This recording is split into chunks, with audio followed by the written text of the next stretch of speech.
101 নারীকে হত্যা করে হযরত শাহজালাল রহমতুল্লাহি আলাইহির মাজারে যাবেন, করবেন সন্ন্যাস গ্রহণ। সেই লক্ষ্য নিয়ে তিনি হয়ে ওঠেন বিকৃত মস্তিষ্কের এক সিরিয়াল কিলার। একে একে খুন করেন 11 জন নারীকে। বলছিলাম আত্মস্বীকৃত কুখ্যাত সিরিয়াল কিলার রসু খাঁর কথা। হত্যার জন্য বেছে নিতেন নিম্ন আয়ের নারীদের। এক্ষেত্রে তার টার্গেট থাকত গার্মেন্টস কর্মীরা। বেছে নিয়েছিলেন টুঙ্গি সাভার এলাকা। সেখানকার গার্মেন্টস কর্মী তরুণীদের প্রথমে প্রেমের ফাঁদে ফেলতেন, এরপর ভুলিয়ে ভালিয়ে নিয়ে যেতেন ঢাকার বাইরে চাঁদপুরে। প্রথমে একা কিংবা সংঘবদ্ধভাবে ধর্ষণ করতেন, তারপর গলায় ওড়না পেঁচিয়ে কিংবা গলা টিপে করতেন ওই নারীকে। এভাবেই একে একে 11 জন নারীকে খুন করেন রসু খাঁ। রসু খাঁ চাঁদপুর সদর উপজেলার চান্দ্রা ইউনিয়নের মদনা গ্রামের মুন খাঁ ওরফে আবু খাঁর ছেলে। তিনি পরিচিত ছিলেন একজন ছিচকে চোর হিসেবে। পরে একসময় নারী হয়ে ওঠে তার নেশা। শোনা যায় আত্মস্বীকৃত এই সিরিয়াল কিলারের নারী হত্যার পেছনে রয়েছে এক নারী। যৌবনে এক গার্মেন্টস কর্মীর সঙ্গে প্রেম করেছিলেন রসু খাঁ। ঘর বাঁধতে চেয়েছিলেন, কিন্তু কথা রাখেনি প্রেমিকা।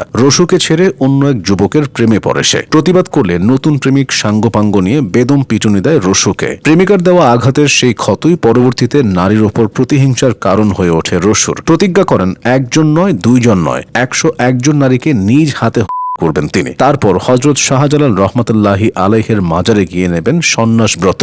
রসু খাঁর হত্যার ধরন একই রকম ছিল। প্রথমে ধর্ষণ ও পরে শ্বাসরোধ করে।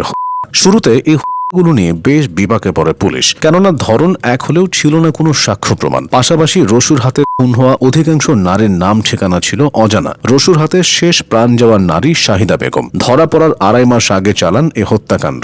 দৌলতপুরের সজলা গ্রামের শাহিদা বেগমকে রসু প্রথমে আনেন ফরিদগঞ্জের নানুপুর খালপাড়ে। সেখানে ধর্ষণের পর হাত পা বেঁধে শ্বাসরোধে করেন।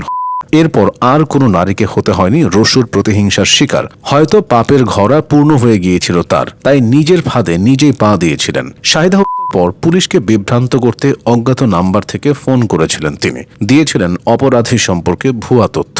ওই সিমই একসময় কাল হয়ে ওঠে তার জন্য। দুর্ধর্ষ এ হত্যাকারীকে 2009 সালের 20 জুলাই টঙ্গীর নিরাশপাড়া মসজিদের ফ্যান চুরির একটি মামলায় গ্রেফতার করে ফরিদগঞ্জ থানা পুলিশ। কে জানতো ছিচকে চোরে হয়ে হাত করা পড়া রসুর ঝুলি থেকে বেরিয়ে আসবে ছোটখাটো চুরির গল্পের বদলে এক কুখ্যাত সিরিয়াল কিলারের গল্প।